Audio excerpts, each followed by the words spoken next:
Hello guys, welcome to our third session on GCSE Mathematics Paper 3 for your Autumn Term 2 paper. So we are going to go through this paper today to make sure that we can get full marks from it, but as I go through the questions I would like you to take some notes and make sure that you're actually following it through with me. Right, question 1 is write 30 to 12 in the form of n to 1, so this is a ratio question where we need to simplify. So this would mean that 12 needs to be 1, so we're going to simplify it. This would mean we need to divide it by 12. You will divide it by 12, and that is going to be 30 out of 12, which I think is 2.5. I'm just going to double check. It's 2.5. There you go. And that's how you get full marks from this question. Question 2, 4 consecutive triangular numbers are 6, 10, 15, 21. Write down the next triangular number. So we know the difference between 6, that's 4, 5, 6. That would mean I'm going to add 7 to it, so it's going to be 28. And that's how I get full marks from this question. Write down the reciprocal of 4 out of 7. Reciprocal means it's going to be 1 out of 4 out of 7. So 1 out of 4 out of 7 is the same thing as 1 divided by 4 out of 7. Remember, it's going to be this, which becomes 7 out of 4. You didn't have to write all this down. I'm just giving you the reason as to why it's going to be 7 out of 4. But when the question says reciprocal, you simply flip the fraction around. And that's how you get 1 mark from this question. Question 4. The price of a toy increases by 12.5% to £19.53. Work out the original price of the toy. So there was an original price. I'm just going to write down original. It's been increased by 12.5%, so that is 112.5%, which as a decimal is going to be 1.125. So something was multiplied by 1.125. And it gave us 1953. We're going to have to go back and find out what the original was, so we're going to have to do the inverse operation. So it's going to be dividing it by 1.125. So that's going to give us £17.36, and that's how we get full marks from this question.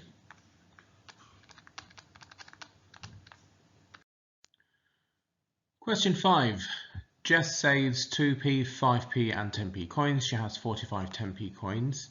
8 times as many 2p coins as 10p coins. 17 total. Work out the total value of 2p coins to total value of 5p coins. Okay, so if I've got 45 lots of 10p coins, that's going to give me £4.50. Then if I have 8 times as many 2p coins as 10p coins, and if I have 45 10p coins, I'm going to have 45 times 8 lots of 2p coins. So that's going to be 360 2p coins. So 360, because the question is asking about the value, we need to find out the value of this. So if I've got 360 lots of 2p coins, that's going to give me £7.20. Work out the total value of 2p to value of 5p coins. So that would mean, okay, so if in total they've got 1770, I just need to take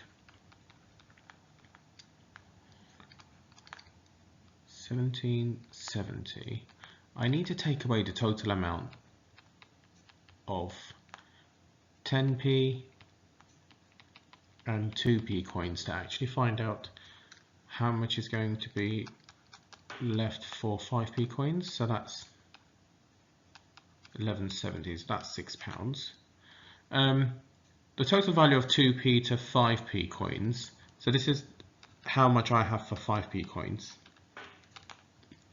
So the 2p to 5p coins is going to be 720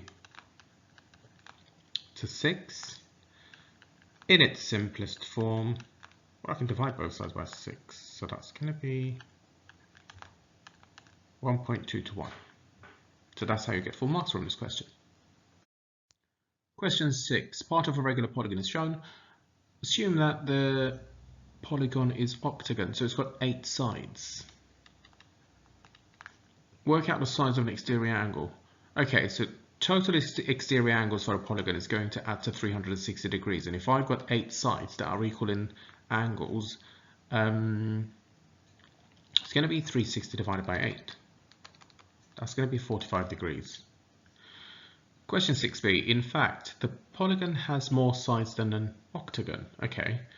What does this mean about the size of an exterior angle? Well, the more sides you have, the smaller the angle is going to be. Is more than the answer in part A? Nope. Is the same as the answer in part nope. Is less than the answer? Yep. Because more sides you have to divide the 360 into, the answer is going to be smaller. So therefore the angle is going to be less than the answer in part A. And this is how we get full marks from this question. Question 7. In a game, an ordinary fair 6-sided dice is rolled. The fair spinner shown as spun. Okay, so 2x, 3x, x squared. The score is the dice number substituted into the spinner expression. Oh, okay, so we're going to substitute. I mean, you can see from here 4 is substituted into 2x to give you 8, because 4 times 2 is 8. So we're going to do the same thing. We're going to do 2 times 1 is 2, 2 times 2 is 4, 2 times 3 is 6, 2 times 5 is 10, 2 times 6 is 12, 3 times 1 is 3, 9, 12, 15, 18, 1 squared is 1, 2 squared is 4, 3 squared is 9, 16, 36. And this is how I get full marks from this question. For question B, a player wins the game if their score is 10 or more than 10. Okay, so that means if I just quickly get my highlighter, 10 or more than 10, so that's going to be 1, 2, 3, 4, 5, 6, 7, 8 scores that are 10 or more than 10. And they played this for 18 times. So if I just count 1, 2, 3, 4, 5, 6, 7, 8, 9, 18, yeah. So 10 or more will give us 8, and it is out of 18. And I'm just going to leave it there, and that's how I get full marks from this. Next question says the game is played 711 times. Estimate the number of games that are what? Okay. So 8 out of 18 is my outcome. It's been played for 711 times. If I just type this into my calculator, that's going to give me the amount. So that's going to be 316. And that's how I get full marks from this question.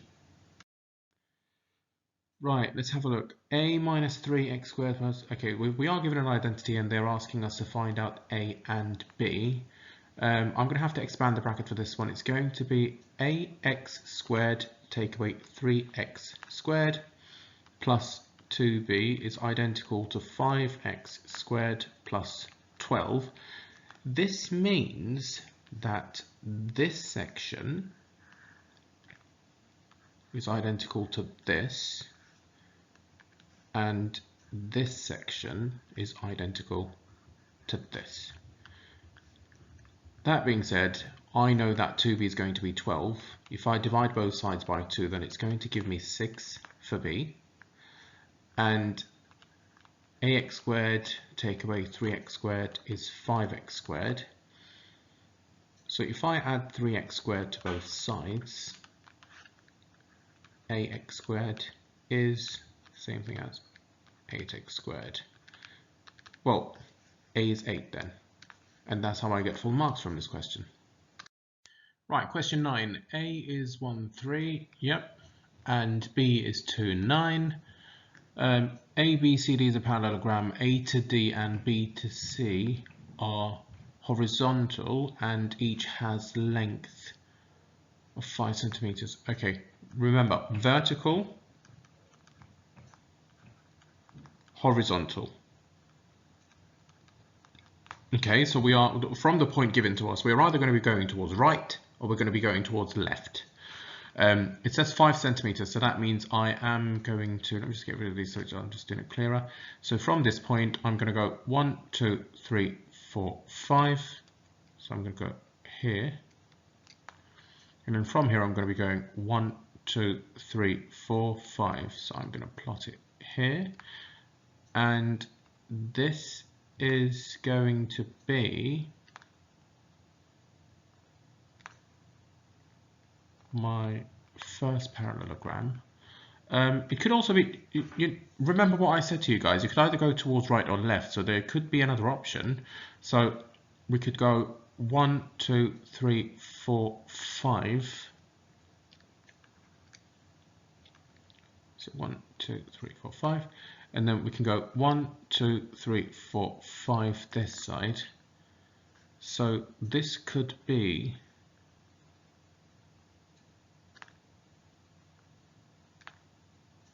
the other one. Okay. Possibilities. So this is going to be -4 and 3. This one is going to be -3 and 9. That's it. Then this section here is 7, 9, and this bit here is 6, 3. Work out the two possible pairs of coordinates of E, because E is the diagonals of A, B, C, D cross at E. Okay, so this means, let me just get a different color. The diagonals of these, so if I do a diagonal line, or I do a diagonal line this way, this is going to cross from E at some point. So what I can do is I can do 7 plus 1 and half it for the x-axis, and then I can do 9 plus 3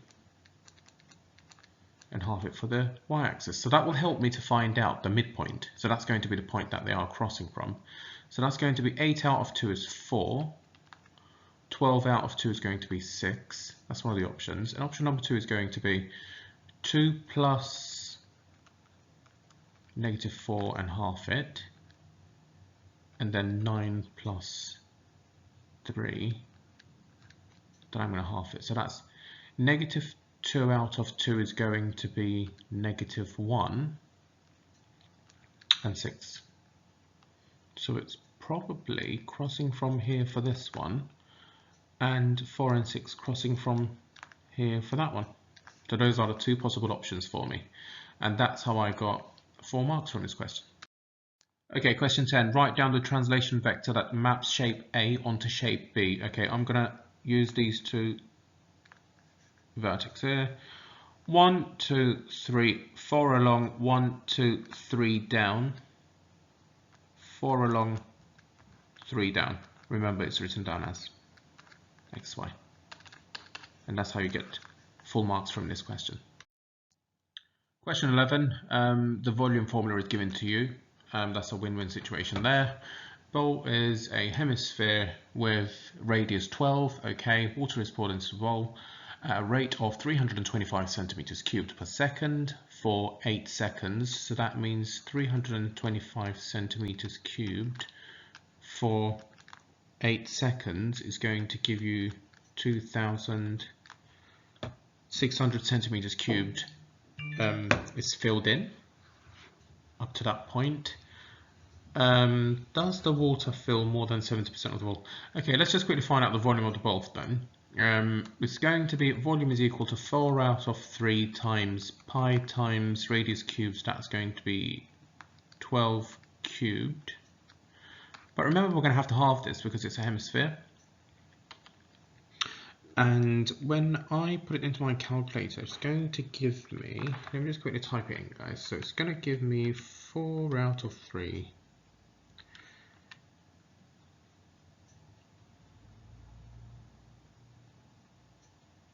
times pi times 12 cubed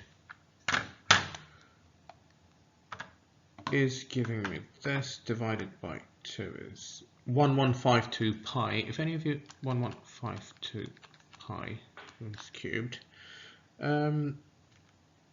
let's write it down as a decimal.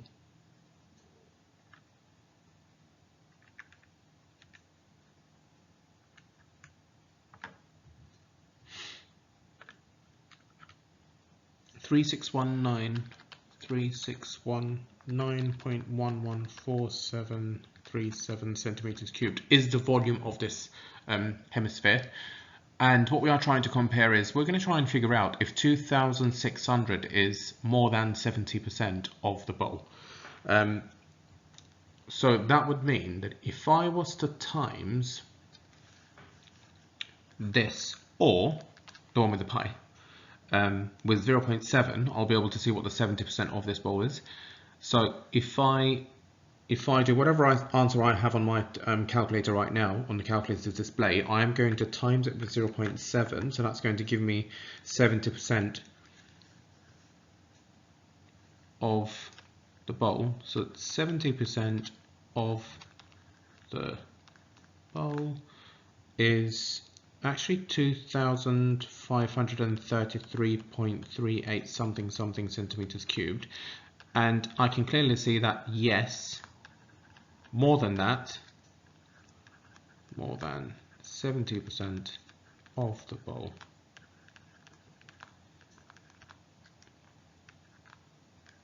is filled. And that's how we get full marks from this question. Right, show that these two rectangles are similar. So I'm going to go from here to here and here to here. So that would mean I'm timesing it with 8 out of 5. And I'm going to have to times it with the same scale factor. So it needs to be 19.2 out of 12. So when I divide these, it's going to give me, so 8 out of 5 is 1.6 and 19.2 out of 12 is 1.6. So this just shows that it is going to be a similar shape, and that's how you get 2 marks from this question. Right, question 13. A factory packs X boxes of tea bags per hour. Each box contains 80 tea bags. Show that the factory packs 4 out of X out of 3 tea bags per minute. Okay. In an hour, they do X boxes of tea bags, and each box would have 80. So there are 80 X boxes that they pack in an hour. Boxes in an hour. They're asking us to find out per minute. We know that there are 60 minutes in an hour. So if I divide this by 60, that's going to give me 8x out of 6, simplify 4x out of 3. And that's how I get full marks from this question. Right, question 14, we've got some information with number of employees and the hourly rate. There are 123 employees. The owner of the company uses the data to make 2 statements. Statement A, over 30% of the employees have an hourly rate that is more than £17. And statement B is the average hourly rate of pay is more than £20. Show working that supports that. Okay, for statement A, 30% of employees, over 30% of employees have an hourly rate that is more than 17%. Hourly rate of more than £17 is going to be within here. And 17, 20, 34, 17. 17 is right in the middle of this. So if that is right in the middle of that. So if I find out the middle half of that, that's going to give me 16 employees up to that point. 30% of employees, over 30% of employees have an hourly rate that is more than £17. So 66 and 16 altogether will give you 66 plus 16. So 82 employees get paid less than that.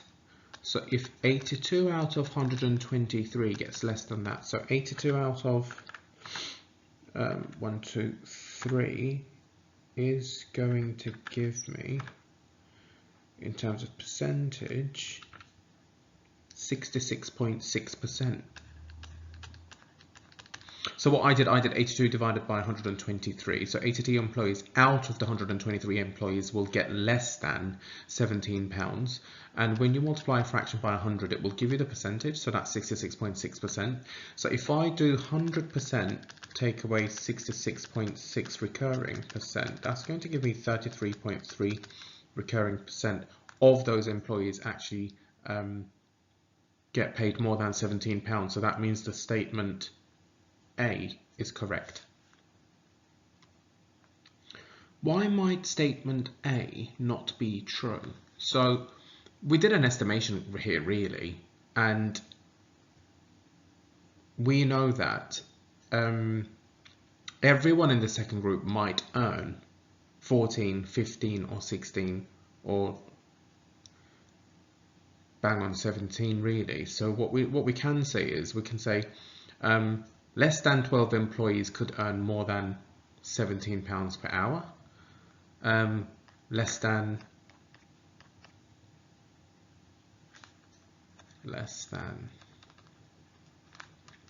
12 employees can earn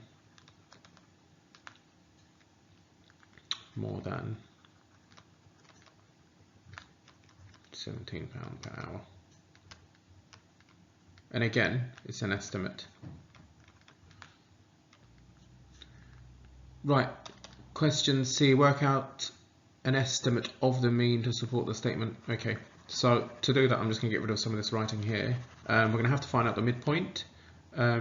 Midpoint is going to be 10, 10, 14, that's 12. 17 was that, so that's going to be 30, 140, half of that is 70. Midpoint multiplied by the frequency is 66 times 12, 792. 17 times 32 is going to be 544. 30 times 15 is 450. Yeah. 70 times 10 is going to be 700. So the total of this divided by how many employees we have will give us the mean. So that's going to be the total of this 2486. So 2486. So if I do 2486 divided by 123 will give us a mean average. It's going to be 20.2 something something. So this is how we get full marks from this question. Right, question 15 is a expand question. So it's x squared minus 9xy, 2x plus 5y. Okay, so I'm going to times these. 2x times x squared is 2x cubed. X squared times 5y is plus 5x squared y. Negative 9xy times 2x is going to be 9 times 2 is 18. It's a negative. X times x is x squared. And then there is y. 9 times 5 is going to be 45. Negative and positive is negative. X times y, xy, y, so xy squared. Then I'm going to collect the like terms if I can. So I've got 2x cubed, take away 13x squared y, take away 45xy squared. And that's how I get full marks from this question. Question 16, line A has equation of y equals ax minus 1, passes through to point 713. Line B has equation of 5y minus 3x equals 4. Show that the line A has a greater gradient than line B. Okay, for line B we're going to have to rearrange in the form of y equals mx plus c. And for line A, I'm going to substitute the values into this to find out what the gradient is really. So it's going to be, if I have y is equal to ax minus 1, x is going to be 7, y is 13. 13 is equal to 7a minus 1, add 1, 14 is 7a divided by 7.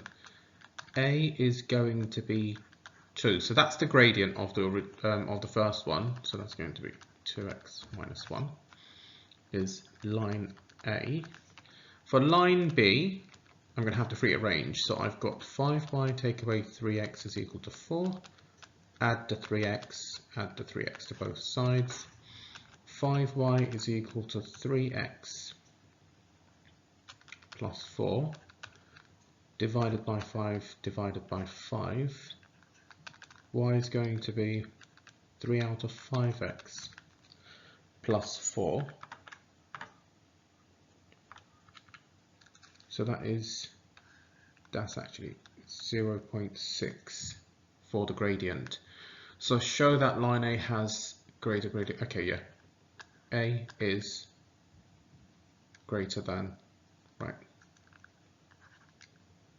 Let me just say 2 is greater than 0.6. So that's how I get full marks from this question.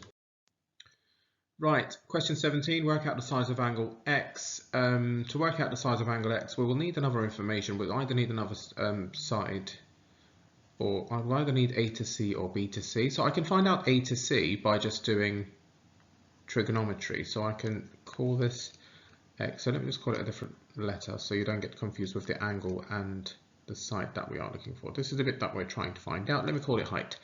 I've got my Pac-Man. It's going to be opposite, adjacent, hypotenuse. I'm trying to find out the adjacent, and hypotenuse is given to me. So it's going to be cos. So cos 37 is equal to adjacent divided by the hypotenuse is going to be the height divided by 4. So the height is going to be 4 times cos 37. I'm going to quickly type that into my calculator.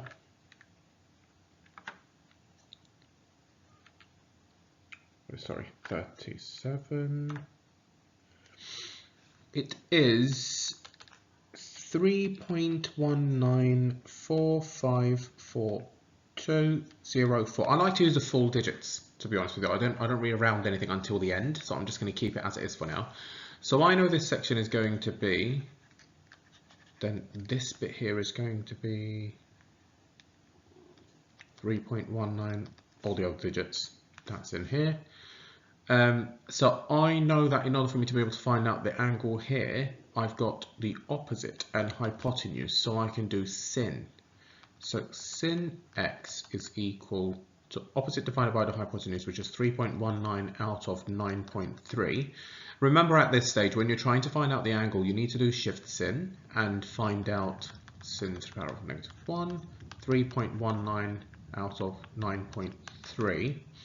So if I do shift sin 3.19 divided by 9.3, that's going to be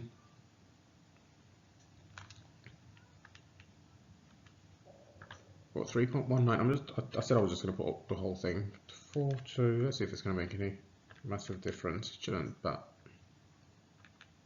we always want to be on the safe side. 20.09020484. If you decide to round this to the nearest angle, you can say 20 degrees to the nearest angle. But you need to the nearest angle. You need to write it down in your exam. So that's how we get full marks from this question. Right, question 18. Rearrange y is equal to x plus 8 out of x. Okay. So y is equal to x plus 8 out of x. I'm going to get rid of the division. I'm going to times both sides with x first. So that's going to give me xy is equal to x plus 8. I would like all my x's to be on one side so I can factorize them. So I'm going to take x away from both sides. That's going to give me xy, take away x is equal to 8. Factorize is going to give you this. Right, so we factorized it. X times y is going to give you xy. X times -1 is going to give you -x. We want x to be the subject, so we'll divide both sides with y minus 1. So y minus 1s will simplify. So your final answer is going to be x is equal to 8 out of y minus 1. And that's how you get full marks from this question.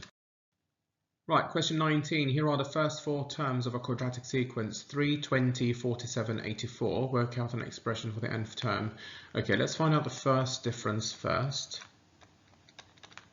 84. 17, 27, 37. So the second difference is 10. Half the second difference, 10 divided by 2 is 5. So we know that it's going to be 5n squared. The original sequence we had was 3, 20, 47. I'm just going to use the first 3, guys. You don't have to use all 4. Then we are going to put 5n squared here, to find out the first, second and third term of this to find out the difference. 5 times 1 squared is 5, 2 squared is 4, times it by 5 is 20. 3 squared is 9, times it by 5 is going to be 45. The difference, let me just draw this properly, the difference of these is going to be 3 take away 5 is -2, 20 take away 20 is 0, 47 take away 45 is 2. So I'm going to find out the nth term of this. I am adding 2 each time. That's going to be 2n. I'll go back and find out the 0th term.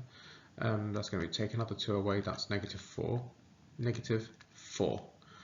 So if I could quickly just check, if I substitute 1 into this, it should give me 3, and I will be reassured that that's the answer. 5 times 1 squared. 5 times 1 squared is going to be 5, plus 2 times 1 is 2. 5 plus 2 is 7. Take away 4 is 3. So it works. That's how I get full marks from this question. Right, question 20 is a circle theorem question. Assume that S is the center of the circle. Work out the angle X. Okay, if this is 130, that's going to be half of the angles at the center is double the angles at the circumference. 130 divided by 2 is going to give you 65 degrees. You get 1 mark from here. In fact, the center of the circle is on PS, but not at S. So if it was on here or something, that's a greater angle. It's like 180-ish. That's a greater angle of, than 130. So that would mean the answer is going to be greater than the answer of in A. So that's how we get full marks from this question. Right, question 20C. For a different circle, AB is a tangent at A, C and D. Okay, here's an angle ADC. ADC. So they're saying this is 70 as alternate segment theorem. Therefore, y is 70 as well. Give a reason. He's not correct, because alternate segment theorem suggests that here is your segment,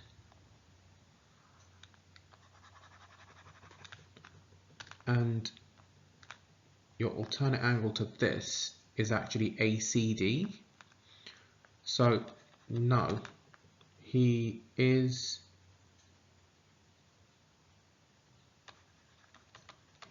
not correct, as angle ACD is 70 degrees. And that's how we get full marks from this question. Right, question 21. Magana decides to put £500 into an account that pays compound interest. So 500 times 1 plus the percentage as decimal to the power of 3, because they want to put this into 3 years, and they want to end up with £560 in the end. So we're trying to figure out what the rate is that they're looking for in order for them to just get to this amount. So this, let's just call this X, and this is going to be solving an equation. So I'm going to divide both sides with 500, which is going to give me 1 plus X to the power of 3 is equal to 560 divided by 500 is going to be 1.12. If I cube root this, that's going to give me 1 plus X is equal to 1.038. Then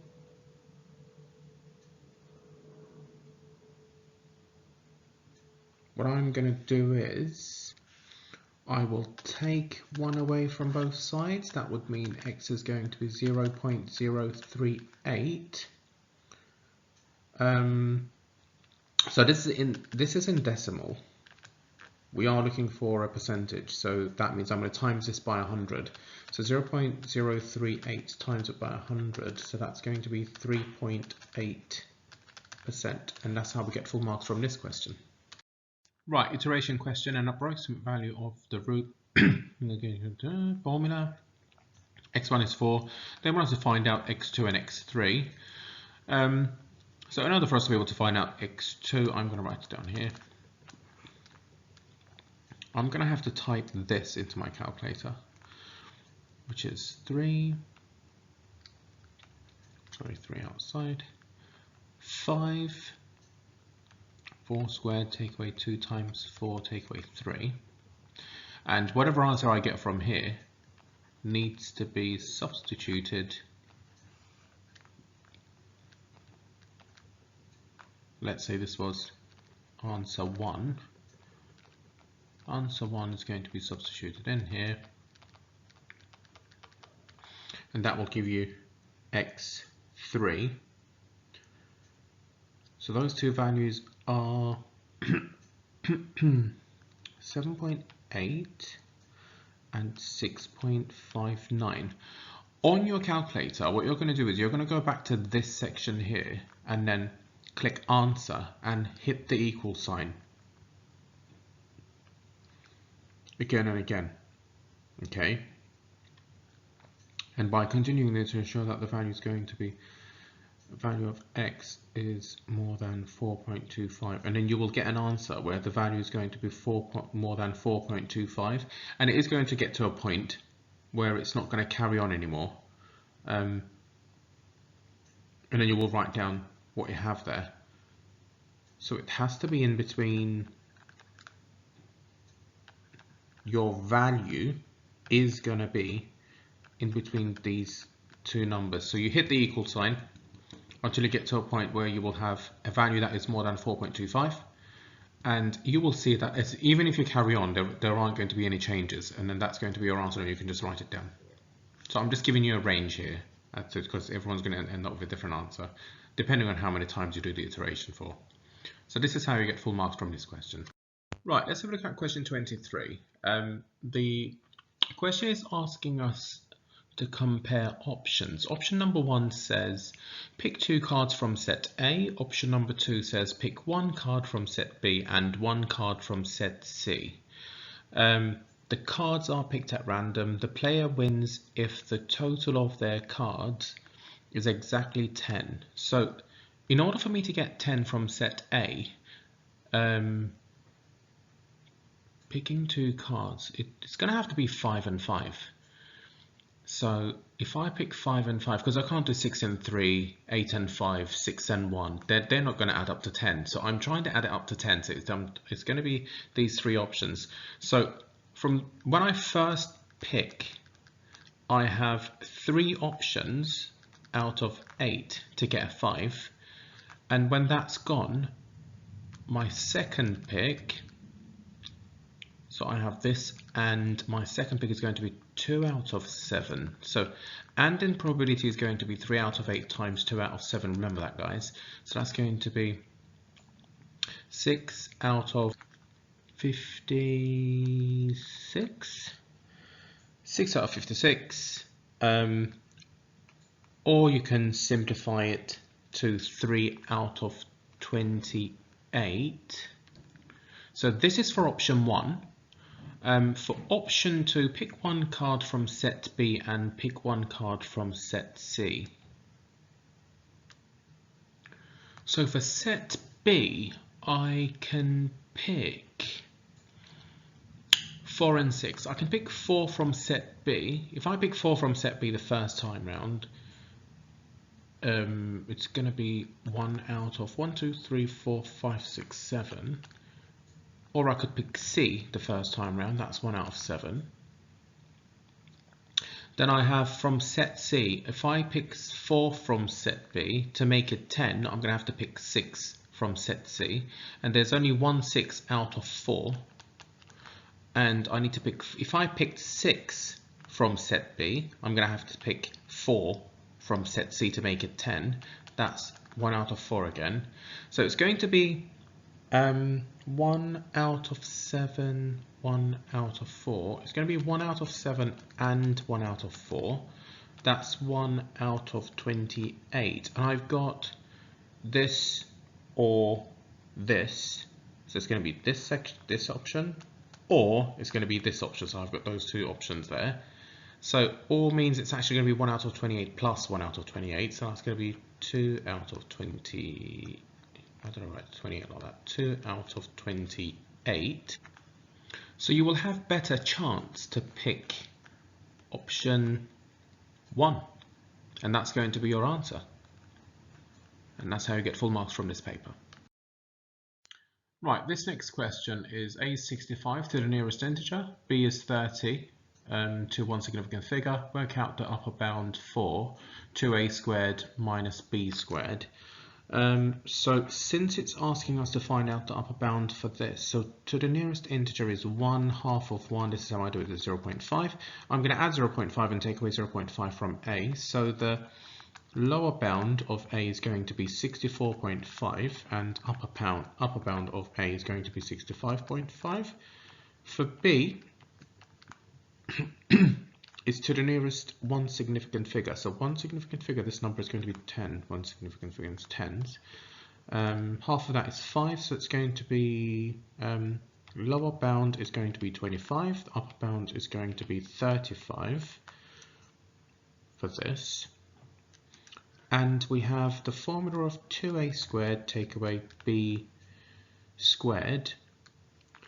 This means that I need to use the upper bound of a and lower bound of b. As I'm taking them away, I'm trying to end up with the maximum possible number. So we've got, I'm going to take the smallest number away from the biggest number to end up with the biggest answer. So it's going to be 2 times 65.5 squared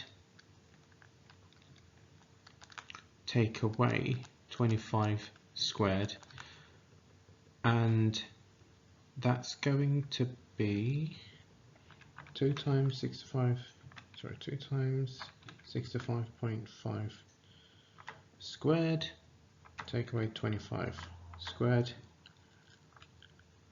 That's going to give me 7,955.5, and that's how I get full marks from this question. Right, question 25 says show that the fraction given to us is going to simplify down to what they have and where a and b are integers. So x minus 5 out of x minus 2 plus x plus 5 out of x plus 2. So I need to make sure that the denominators are the same. So this would mean that I need to times this side by this and this side by this. I'm just going to put them in brackets like this so you guys can see that we're doing double brackets. X times x is x squared, x times negative 5 is negative 5x, 2 times x is 2x, 5 times 2 is negative 10, plus this side is going to be x squared minus 2x plus 5x minus 10, and they both are divided by x plus 2x minus 2. I'm just going to leave it as x plus 2x minus 2 because that gives me the difference of two squares, which is x minus x squared minus 4. So collect the like terms, x squared, so we've got 2x squared, negative 5, positive 2, negative 2, these will cancel out, negative 10 is negative 20 out of x squared minus 4, because this expanded will give you x squared minus 4, that's difference of two squares. And that's how we get full marks from this question. Right, for question 26, we are given a quadratic sketch, y is equal to x squared. The minimum point of y equals x squared is going to be 0, 0. Write down the coordinates of the minimum point of y equals x squared plus 2. X squared plus 2 means it's going to cross intersect from the y-axis at 2. So this is what it is going to look like roughly. So that would mean that the coordinates are going to be 0, 2. The graph yx squared is reflected in the y-axis, so it's gonna in the x-axis. Sorry, it's going to reflect here. So that is y is equals negative x squared. Y equals x squared is now transformed to give y equals x plus 3 squared. So they added 3. Describe full transformations. This is a translation because whenever something's happening inside the bracket, it's changing on the x-axis. X-axis changed and is the opposite of what you're doing. So it's going to be, instead of going towards right 3 steps, it's basically going left 3 steps. This whole thing is going to go left 3 steps, and it's going to look like somewhere around there.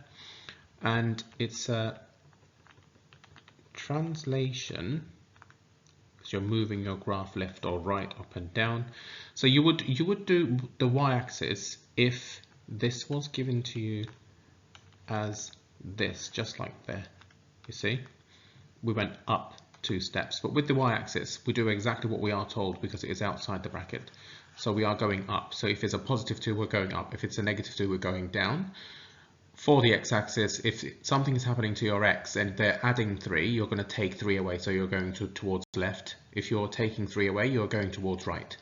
So translation of -3, 0, remember, is written down as x, y. And that's how I get full marks from this question.